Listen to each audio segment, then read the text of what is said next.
Dramily.com, unlimited drama series. I walked into our bedroom at exactly 7:30 on a Tuesday evening, expecting to find Elizabeth in her usual post-work uniform of wrinkled business attire and exhaustion. Instead, she stood before our full-length mirror in a black cocktail dress I'd never seen before, applying lipstick with the precision of a surgeon.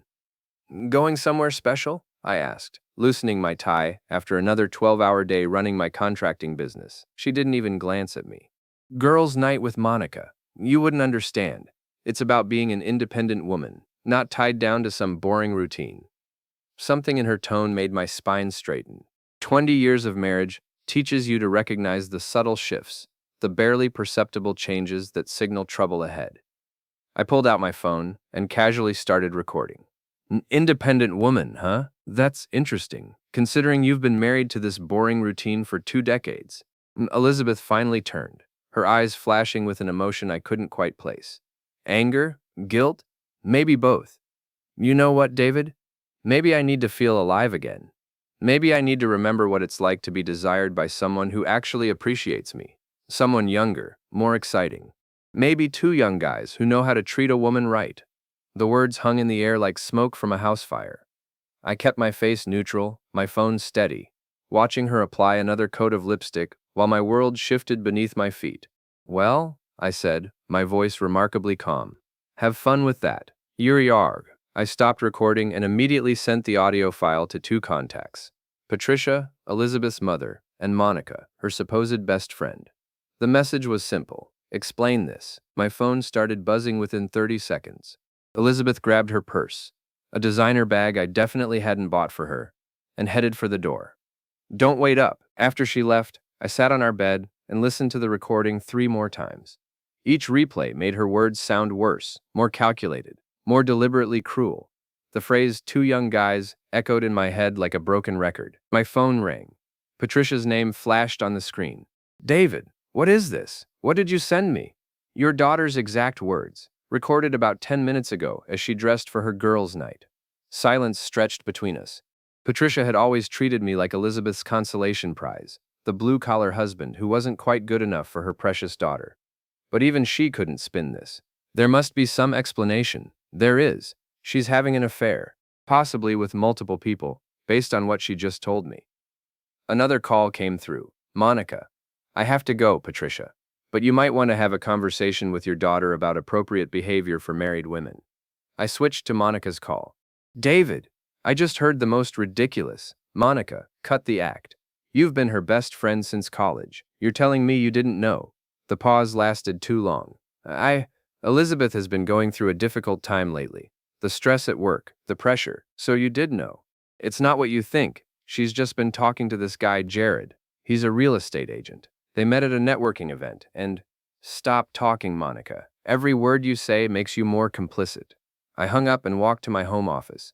20 years of marriage deserved better than a phone call confrontation. This required strategy, planning, and most importantly, evidence. I opened my laptop and began documenting everything. The recording, the mysterious new dress, the expensive purse, the sudden interest in girls' nights that had started 3 months ago. I checked our joint bank account and found several cash withdrawals I didn't recognize, each for exactly $200. My phone buzzed with a text from Elizabeth. "Having amazing time. Don't wait up. Might be very late." I screenshot the message and added it to my growing file.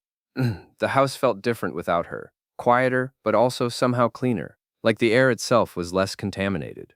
I made myself a sandwich and ate it standing in the kitchen, planning my next moves.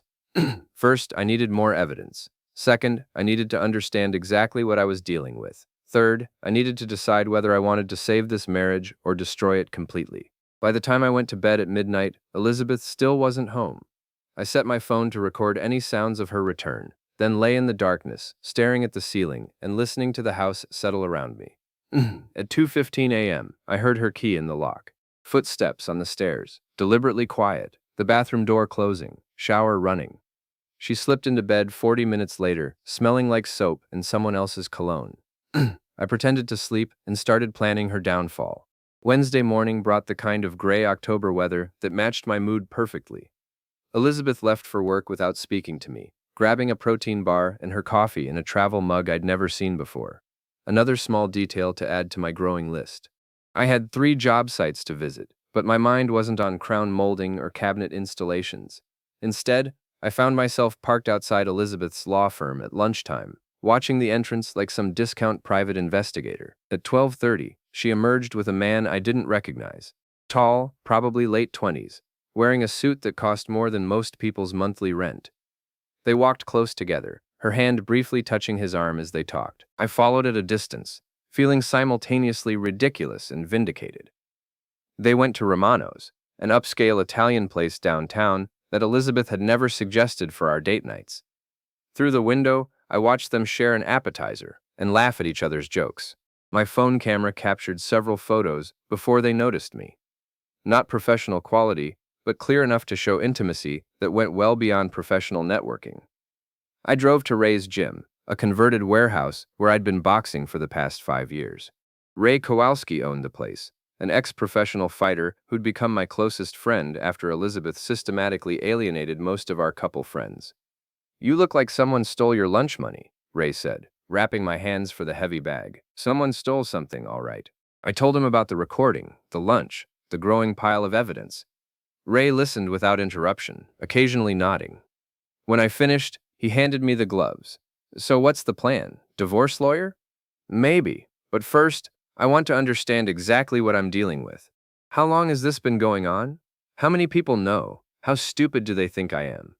Pretty stupid, apparently, if they're having lunch dates in public. I spent an hour pounding the heavy bag, working out frustration and developing strategy. By the time I left, I had a clearer picture of my next steps. Stop 1. Mrs. Henderson, our 70-year-old neighbor who knew everything that happened on our street. She was watering her garden when I pulled into my driveway. "David, dear, how are you holding up?" The question caught me off guard. Holding up? Well, with Elizabeth's new situation, I've seen that young man's car in your driveway several afternoons. I just assumed you knew. My stomach dropped. "What kind of car?" "Silver Tesla. Very flashy. He's quite handsome, I'll give him that. Though I did wonder about the timing. Him visiting while you're at work." I thanked Mrs. Henderson and went inside, my mind racing. Jared had been in my house, in my space, probably in my bed. I called a locksmith and had every lock changed within 2 hours. Then I installed a security camera system I'd been meaning to put in for months. If Elizabeth wanted to play games, she'd be playing by my rules now. She came home at her usual time, tried her key, and found it didn't work. I watched through the window as she stood on our porch, confusion shifting to anger. Her phone call came immediately. "David, what the hell? Why doesn't my key work?" "Security upgrade. I'll buzz you in." I let her stew on the porch for a full minute before opening the door. "Security upgrade? What are you talking about?" "Someone's been in our house while I'm at work. Silver Tesla, according to Mrs. Henderson. I figured we needed better protection." Elizabeth's face went through several expressions before settling on indignation. "You changed the locks because of some gossip from that old busybody?" "I changed the locks because my wife is having an affair and bringing her boyfriend into our home." "That's ridiculous. Jared is a professional contact. He's helping me with some real estate investments." "Real estate investments? With what money?" "I handle our finances, Elizabeth. There are no real estate investments." She pushed past me into the house. "I don't have to explain every aspect of my professional life to you." "No, but you do have to explain why you're talking about being with 2 young guys while getting dressed for your boyfriend." Elizabeth stopped walking. When she turned around, her expression had shifted again, this time to something calculating. "You recorded me? You actually recorded a private conversation in our bedroom?" "I recorded my wife making statements about infidelity. In most states, that's perfectly legal between spouses." "You're sick, David. This paranoid behavior, the accusations, changing the locks. Maybe I should be worried about my safety." The threat was clear, and I felt a cold clarity settle over me. This wasn't going to be a conversation.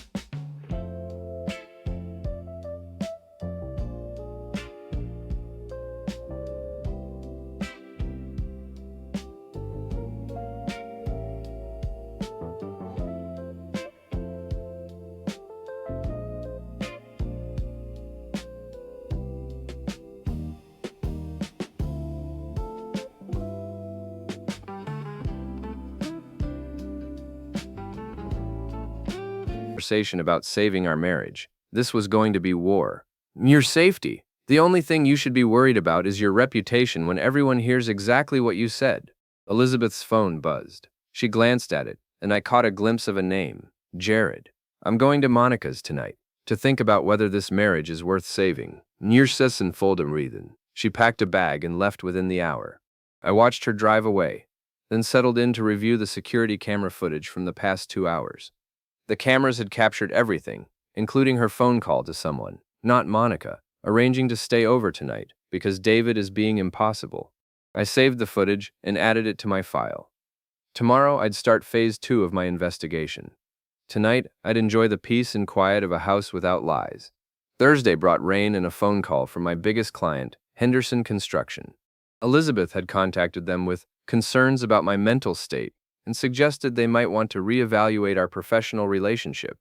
I sat in my truck outside the job site, listening to Bob Henderson explain how my wife had painted me as unstable and potentially dangerous. The conversation was surreal, like hearing about someone else's life. Bob, I need you to listen to something. I played him the recording from Tuesday night. When it finished, silence stretched between us. Jesus, David, I'm sorry, man. Linda would have my head if she heard me talking like that. Elizabeth also told you I was dangerous? She mentioned concerns about your behavior. Said you'd been acting erratically, making accusations. She seemed genuinely frightened. Frightened of what? Of being caught? I sent Bob the photos from Romano's and the security footage of Elizabeth's phone call.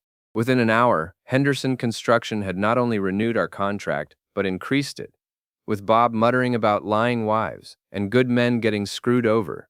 My next stop was Monica's house. Her husband Jake answered the door, looking uncomfortable. David, hey, Monica's not here. Actually, I wanted to talk to you. Jake invited me in, offering coffee I didn't want. Monica's living room looked like a magazine spread, all perfect surfaces and carefully arranged accessories. Jake, how long have you known about Elizabeth and Jared? He set down his coffee cup carefully. Monica told me it wasn't my place to get involved. But you knew. I suspected. Monica's been covering for Elizabeth for months. Late-night phone calls, secret lunch meetings. Monica said it was just friendship, but you're not stupid. No, I'm not, and neither are you, apparently. I showed Jake the recording and photos. His reaction was immediate and angry. That manipulative witch. She's been using Monica, making her lie for her. Monica's been stressed out of her mind, worried about keeping Elizabeth's secrets. Where are they now? Some spa weekend upstate. At least, that's what Monica told me. But Elizabeth's paying for everything, which seemed weird since Monica's always complaining about money. I left Jake with copies of everything and a request to call me when Monica returned. The alliance felt strange but necessary.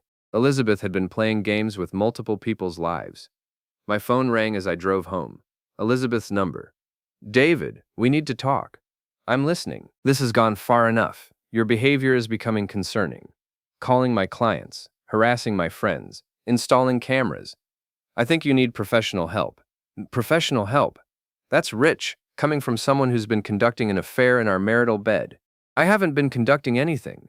Jared is a business associate who's been helping me with investment opportunities. If you could stop being paranoid long enough to listen, investment opportunities. Elizabeth, I've seen our bank statements. There are no investments. There are cash withdrawals and unexplained expenses and lies. Silence. Then, I want you out of the house. Excuse me, I'm filing a restraining order. Your behavior has become threatening and erratic. I'm genuinely afraid of what you might do. The line went quiet.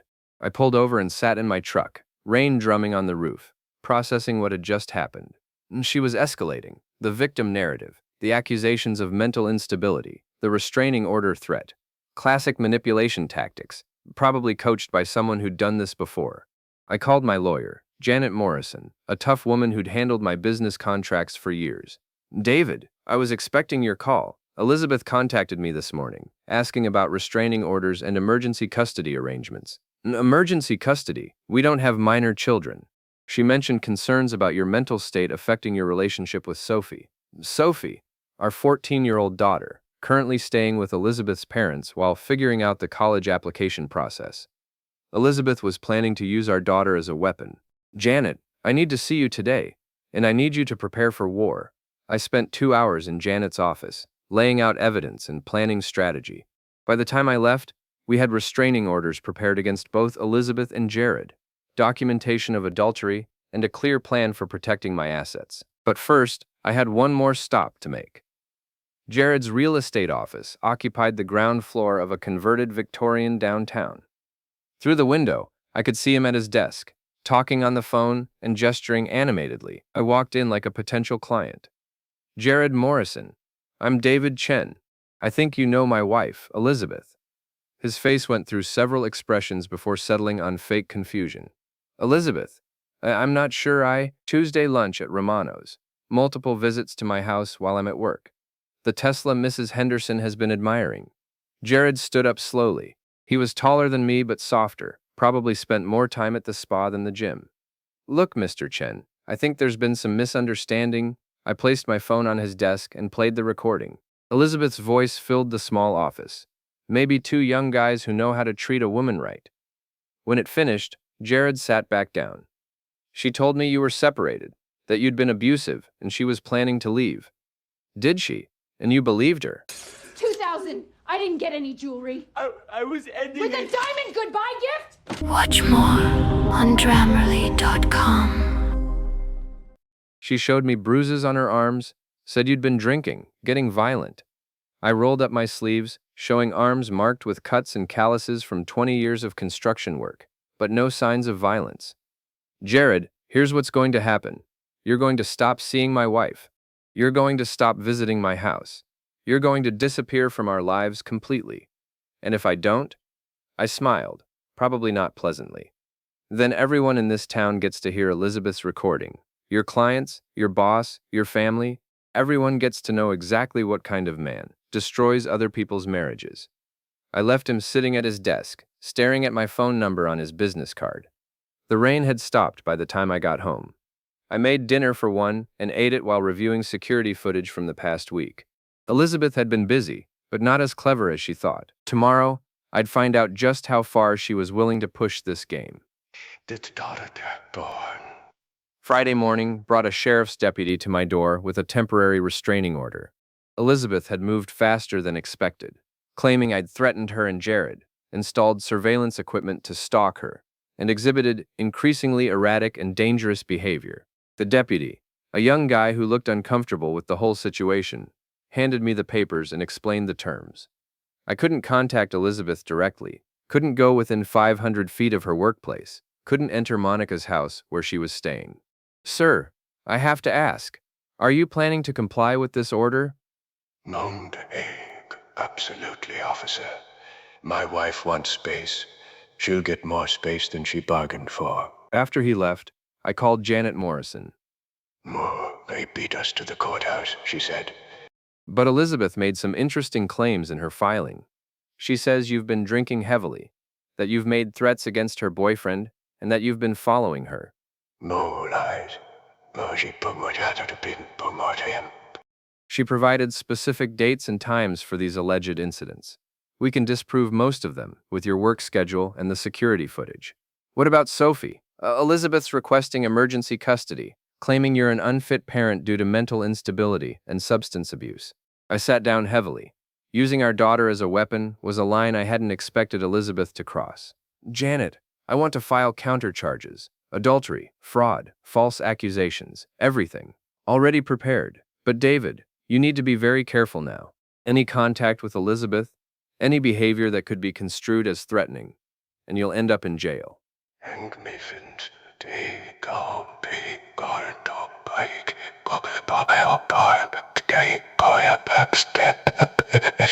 I spent the day working, keeping busy, staying away from anywhere Elizabeth might be. But my mind was racing, planning, calculating my next moves. At 5 p.m., Jake called. Monica's back from her spa weekend. You need to hear this. I met him at a coffee shop across town, far from Elizabeth's usual haunts. Jake looked tired, like he hadn't slept in days. Monica told me everything. The affair's been going on for 6 months. Elizabeth met Jared at some lawyer's networking event, and they've been meeting at his place twice a week. What else? Elizabeth's been planning this for months. The restraining order, the mental instability claims, even using Sophie as leverage. Monica's been helping her build a case against you. My hands tightened around my coffee cup. Monica's been helping her? Taking photos of you at the gym, claiming you were obsessing over violence, recording phone conversations where Elizabeth goaded you into sounding angry, building a narrative that you're dangerous. Why are you telling me this? Jake looked out the window, watching traffic pass. Because Monica's been crying herself to sleep every night, terrified of what Elizabeth's making her do. And because I've known you for 15 years, David, you're not dangerous. You're just married to a sociopath. He handed me a flash drive. Monica recorded Elizabeth coaching her on what to say to the police. It's all here. I pocketed the drive. Jake, you and Monica need to be careful.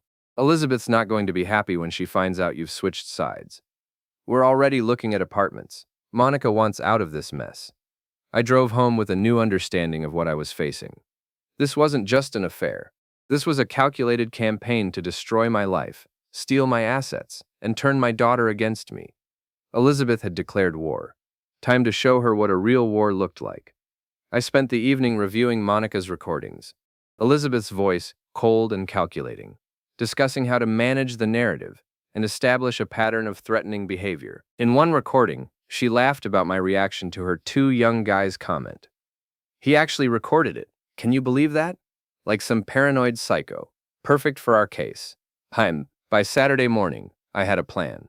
First, I drove to Sophie's school, where she was attending a weekend college prep session. I waited in the parking lot until she came out for lunch break. Dad, what are you doing here? Sophie looked confused, maybe a little worried. At 14, she was old enough to sense the tension between her parents, but young enough to still believe in family stability. I wanted to see you. Your mother and I are having some problems. I know. Grandma Patricia said you've been acting scary. I felt something cold settle in my chest. Elizabeth had already started poisoning Sophie against me. Sophie, I need you to listen to something. But first, I want you to know that no matter what happens between your mother and me, I love you. That will never change. I played her a carefully edited version of Elizabeth's recording, removing the explicit references, but keeping the admission of the affair. Sophie's face went through several emotions: confusion, hurt, anger. Mom's cheating on you? Yes. And now she's trying to make it seem like it's my fault, like I'm the problem. That's why she's staying at Aunt Monica's? That's why she's filed a restraining order claiming I'm dangerous. Sophie was quiet for a long time. When she finally spoke, her voice was small. Are you getting divorced? I don't know yet. But I want you to know that whatever your mother tells you about me, whatever anyone tells you, you can always call me. Always. I drove her back to her grandparents' house, watching her walk to the door with slumped shoulders. Elizabeth was destroying more than just our marriage. That afternoon, I implemented phase 2 of my plan. I drove to Jared's neighborhood, an upscale development where every house looked like it cost more than I made in 5 years. His Tesla was in the driveway of a modern monstrosity with too much glass and not enough character. I parked down the street and waited. At 7 p.m., Elizabeth's car pulled into his driveway. She was carrying an overnight bag. I took photos of her entering his house, then drove to the nearest police station. Officer, I'd like to report a violation of a restraining order. The desk sergeant looked up from his paperwork. What kind of violation? My wife filed a restraining order, claiming she was afraid of me, that I was stalking her, and threatening her boyfriend. But she's currently at her boyfriend's house for what appears to be an overnight visit. I showed him the photos, time-stamped and geotagged. Sir, restraining orders typically prevent you from contacting or approaching the petitioner. They don't prevent the petitioner from living their life. I understand, but she claimed in her filing that she was terrified of me, that she needed protection. Yet she's comfortable enough to conduct her affair openly.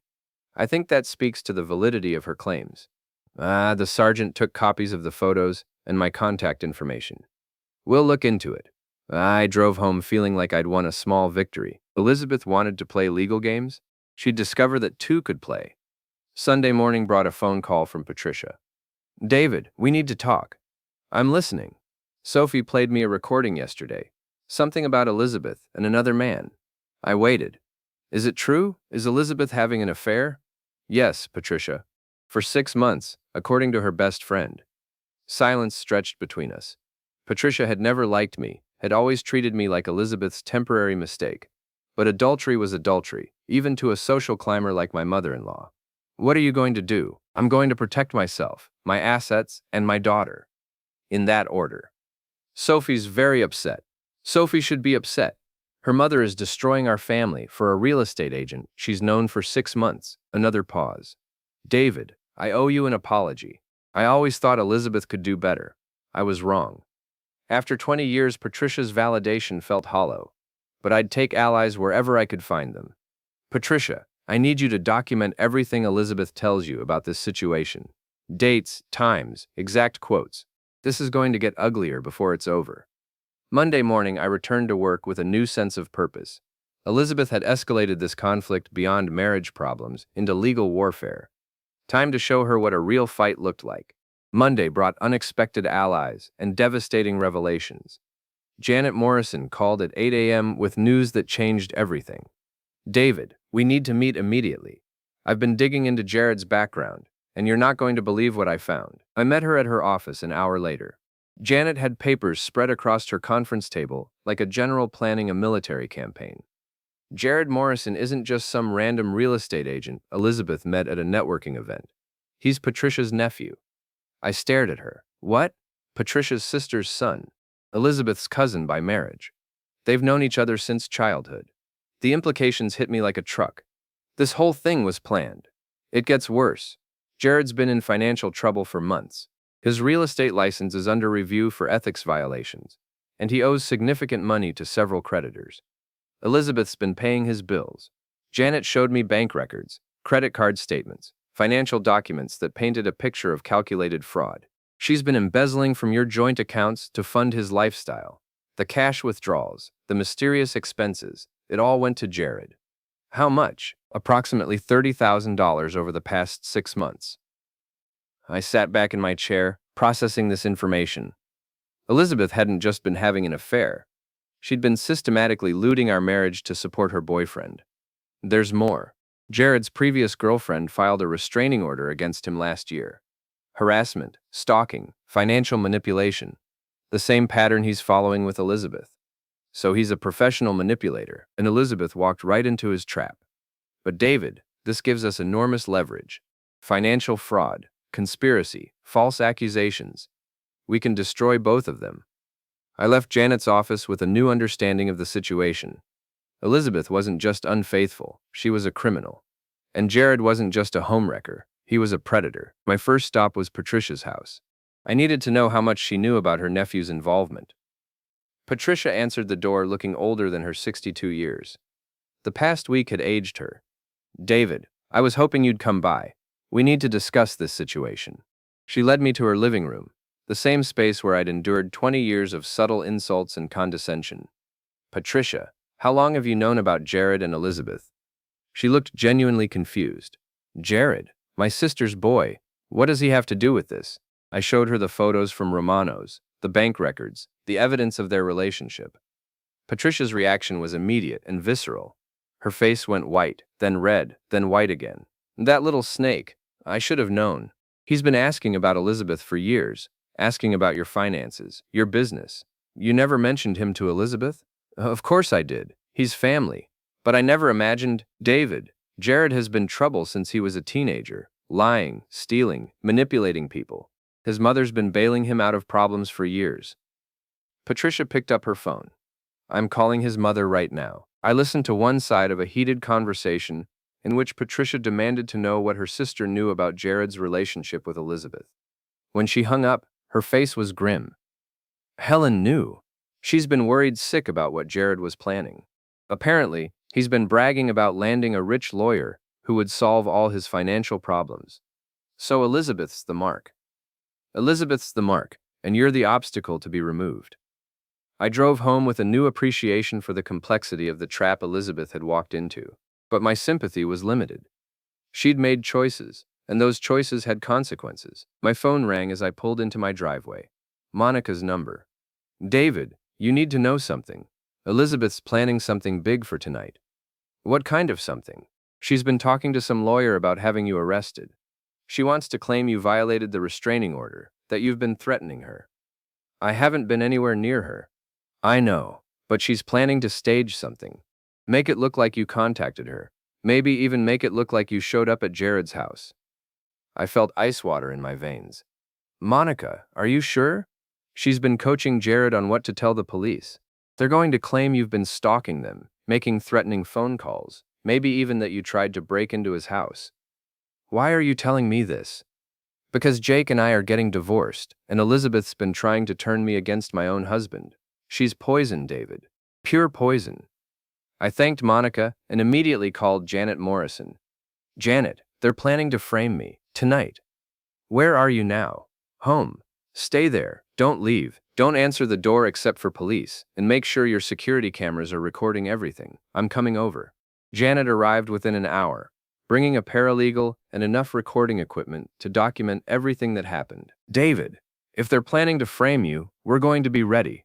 Every minute of tonight will be documented and witnessed. We settled in to wait. At 9 p.m., my phone started ringing. Unknown numbers, hang-ups, calls that lasted just long enough to establish a pattern of harassment. They're building a record, Janet said. Jared's probably calling from different phones, making it look like you're calling them. At 10:30, a police car pulled into my driveway. 2 officers approached my door. I answered with Janet beside me and cameras rolling. Mr. Chen? We've received reports that you've been making threatening phone calls and may have been seen in the vicinity of Jared Morrison's residence tonight. I showed them my phone records, the security footage proving I'd been home all evening, and the witness statements from Janet and her paralegal. The older officer looked at the evidence, then at his partner. Sir, it appears these allegations are false. We're going to need to have a conversation with the complainants. After they left, Janet smiled for the first time all week. David, they just handed us everything we need. False police reports, conspiracy to commit fraud, violation of their own restraining order by contacting you through proxy calls. What happens now? Now we go on the offensive. Tomorrow morning, we file criminal charges against both of them. By